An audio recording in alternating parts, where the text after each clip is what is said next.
ఈ వాక్యాన్ని వీక్షిస్తున్న సహోదరి సహోదరులందరికీ క్రీస్తు పేరట వందనములు.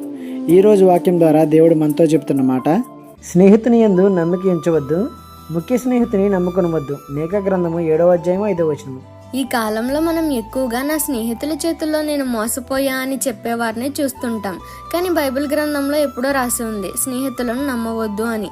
ఎందుకలా మీకా ప్రవక్త గారు చెప్తున్నారంటే, ఈరోజు నీతో అవసరం ఉండి నీ సహాయం కోరి వచ్చిన నీ స్నేహితుడు నీతో ఎంతో ప్రేమగా వ్యవహరిస్తాడు. రేపటి రోజున తన అవసరం తీరిన తర్వాత నీకు వ్యతిరేకంగా మారతాడు. నీ అవసరతలో నీకు సహాయపడకపోగా నిన్ను మోసం చేయడానికి కూడా వెనకాడడు. ఇహలోక స్నేహం బాధనే మిగిలిస్తుంది, కానీ నా యేసుతో స్నేహం బాధల నుండి బయటికి తీసుకువచ్చి ఆనందాన్ని కలిగిస్తుంది, నిత్య జీవానికి వారసులను చేస్తుంది. మరి మీకు ఎటువంటి స్నేహం కావాలి? మీరే ఆలోచించి నిర్ణయం తీసుకోండి. ఈ చిన్న సువార్త పరిచర్యలో మీ సహోదరులు. God bless you. ఆమెన్.